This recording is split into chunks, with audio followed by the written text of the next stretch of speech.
In a city that never slowed down, where noise filled every corner and people rushed through life without looking twice, there lived a boy named Daniel, but Daniel was invisible.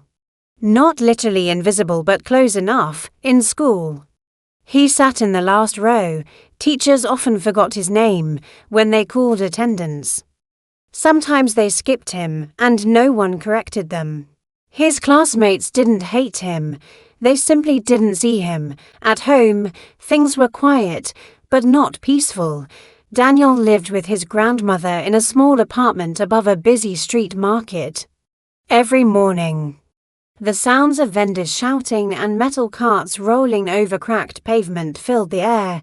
His grandmother worked long hours sewing clothes for strangers.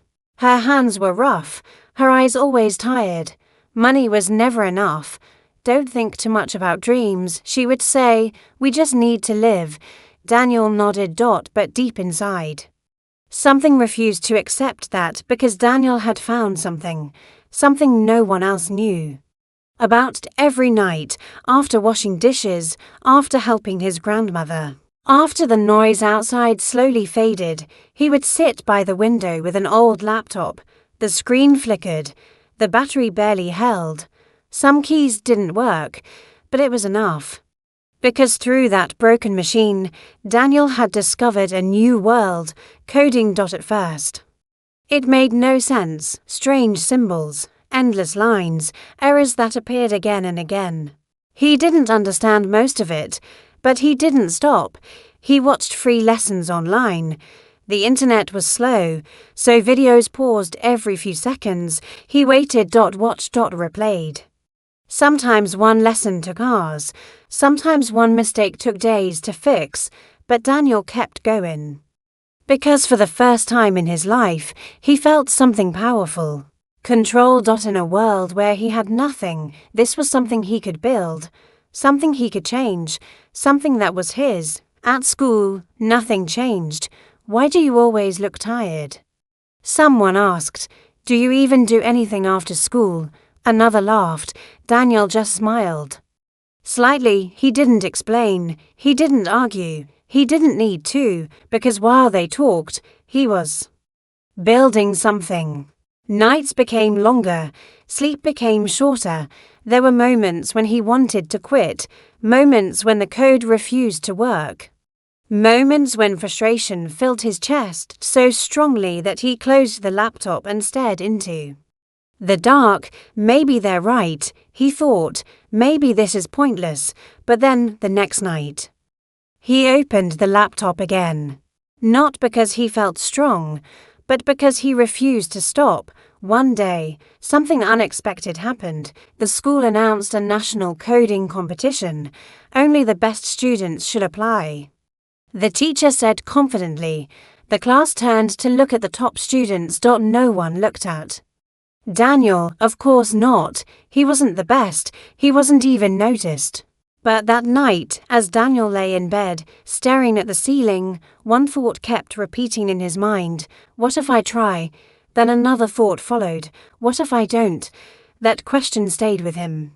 And for the first time, Daniel chose differently. The next day, quietly, without telling anyone, he signed up. No applause. No encouragement. Just a decision.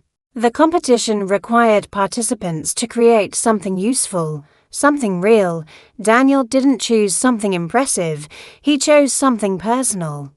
He decided to build a simple app to help small street vendors track their daily income and expenses, because every night he watched his grandmother count coins again and again. Afraid of making mistakes, he wanted to help her. That was enough. So he worked every night, sometimes until midnight. Sometimes until morning. He made mistakes. Many. He lost progress more than once. He stared at errors he couldn't understand, but he learned. Bit by bit. Line by line, step by step.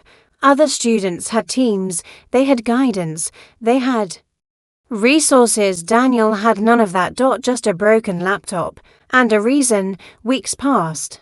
The deadline came closer.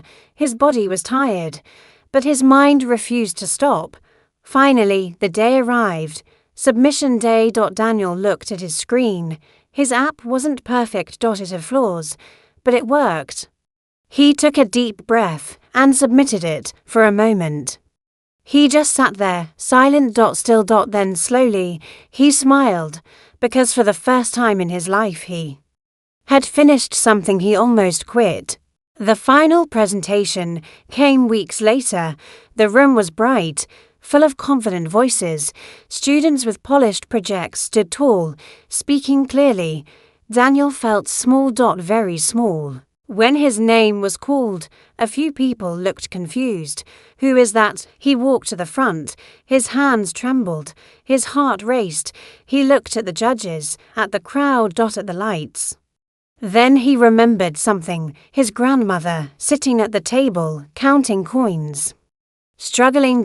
Every night, and suddenly his fear became something else. Purpose. He began to speak. At first, his voice was soft, then stronger. Then steady. He didn't talk like the others. He didn't use big words. He told a story, a real one, his story. When he finished, the room was silent, not empty, not awkward, but full. Days later, the results were announced. 3rd place. Second place, then 1st place. Daniel Tran. Time stopped. He didn't move. He thought he heard wrong. But then came the sound. Applause. Loud. Real. Endless. Daniel walked to the stage, slowly. His hands shaking. But not from fear anymore. From realization. He didn't win because he was the smartest. He didn't win because he was lucky. He won because he didn't stop. That moment changed everything. People started to notice him. Teachers remembered his name. Students asked him questions. Opportunities appeared. But Daniel stayed the same. Quiet. Focused. Because he knew something they didn't.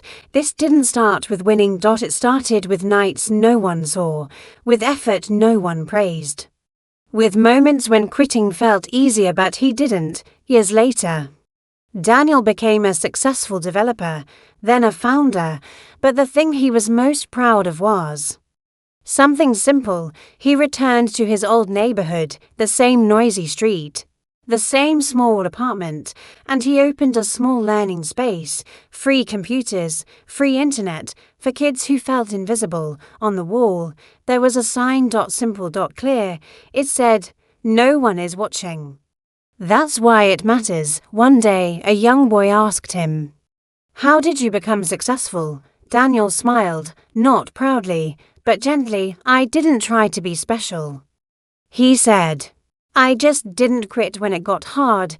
He paused. Then added quietly, "Most people stop before it works, and I didn't, and maybe that's all it takes. Not talent, not luck. Not perfect timing. Just one thing. Stay when it's hard.